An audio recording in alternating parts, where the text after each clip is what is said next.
उज्जन हाम्रो परिवारको उज्यालो नक्षत्र आज अस्ताएका छौ।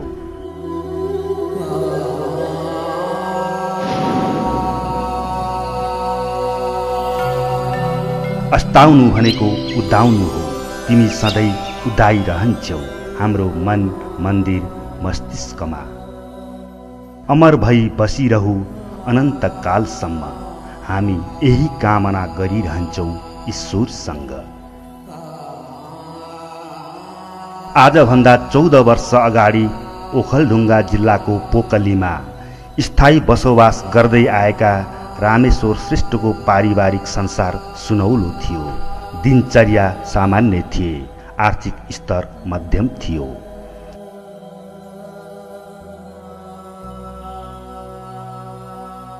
सामुदायिक भावना र सामाजिक सद्भावलाई सधैँ सम्मान गर्ने श्रेष्ठ परिवारको पारिवारिक पृष्ठभूमि परिवेश अनुसार प्रशंसनीय थियो।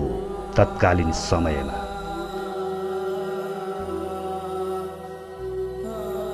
स्वयं उज्जन सज्जन थिए, समाजमा आधार थिए आमा बुवाको। आज उनी छैनन्, छन् मात्र केवल सम्झनामा निर्जीव यी फोटोहरूमा।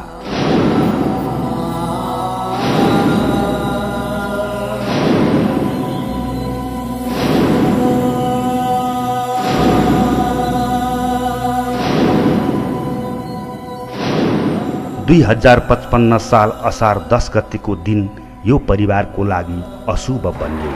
एकाएक ठूलो वज्रपात आइपर्यो।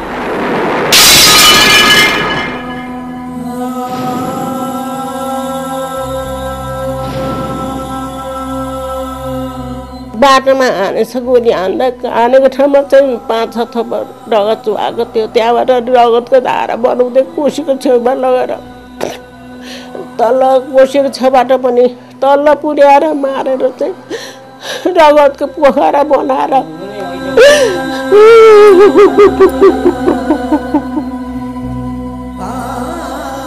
गुमाउनु पर्यो मुटुको टुक्रा एक छोरा उज्जन कुमार श्रेष्ठ। यी आमा बुवाले, भाइ दाइ दिदीले, आफन्त इष्ट मित्रले।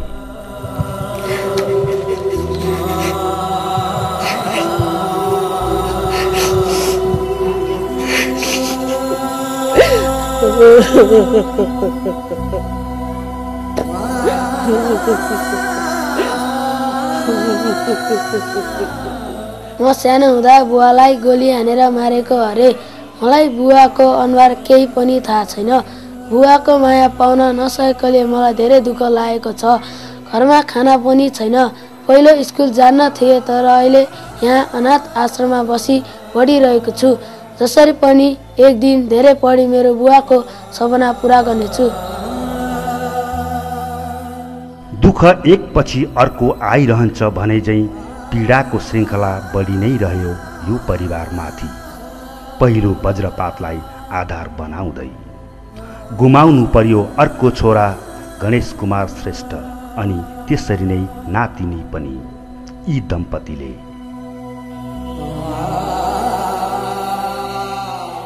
अनि त्यो छोरा मारेपछि माइला छोराले किटानी जात दियो।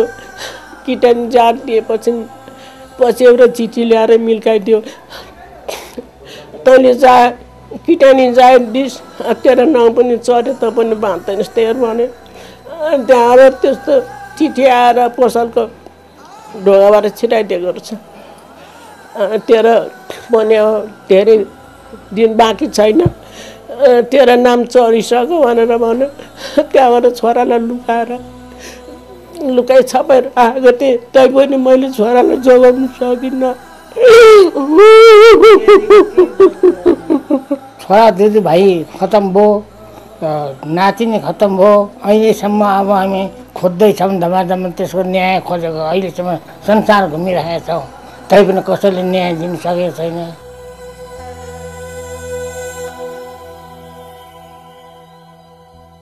यतिखेर यो परिवार अशक्त अवस्थामा छिन्न भिन्न छ, लुटिएको छ सबै थोक, छ भन्ने केही छैन।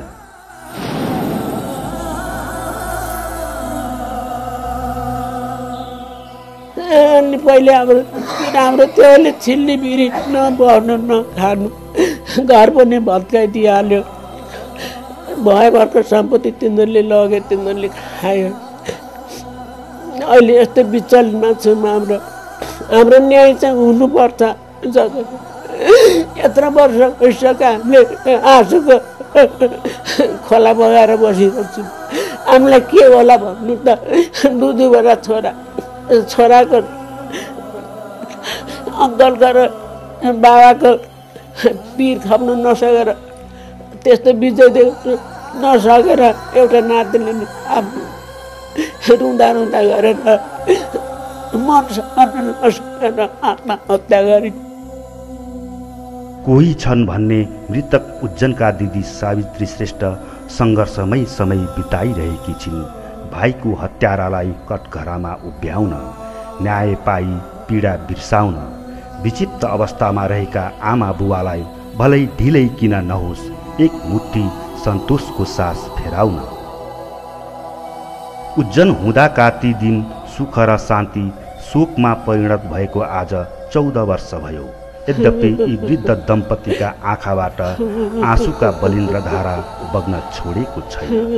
निरन्तर यसरी नै बगिरहेको छ पीडा पखाल्दै।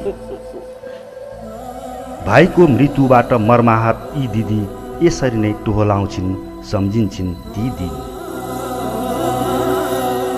आजसम्म पनि भाइ तिहार होस् वा रक्षाबन्धन उनका लागि नआइदिएको भए भन्ने हुन्छ। अलौकिक परम्परा हो, यस्ता चाडपर्व आइ नै रहन्छ। उनी सुरु गर्छिन् निर्जीव यी फोटोहरूबाट यसरी नै सम्झिँदै भक्कानिएर खुसीको चाडपर्व मनाउन पनि।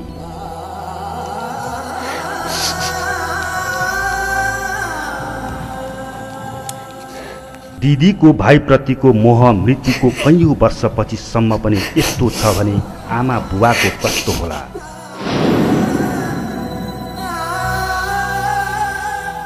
बुवा नहुँदाखेरि कस्तो दुःख हुन्छ त त्यो हामी जस्तै अब बुवामा नहुनेहरूलाई थाहा हुन्छ। र प्लस अब दुई चार खानालाई नि एकअर्काको अब कोहीले दिनलाई कि कसैले केही दिएला कि भनेर हामी तिनीहरूको आशमा बाँच्नुपर्ने हुन्छ। जबकि अपराधी आलिशान महलमा आसन जमाएर गर्व गर्दछ, राज्य पीडकलाई संरक्षण गर्दछ, न्यायालयले गरेको फैसला निरीह भई बसिरहन्छ।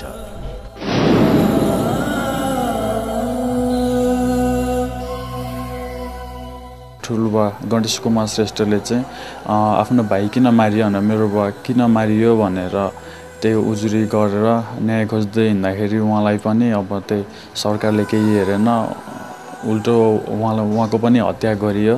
त्यसपछि फेरि अनि मेरो फुपू सावित्री श्रेष्ठले फेरि दुवैजनाको आफ्नो दाजुभाइको लागि न्याय माग्दाखेरि उहाँलाई पनि धेरै धम्कीहरू आइरहेको सुनिएको छ अहिले।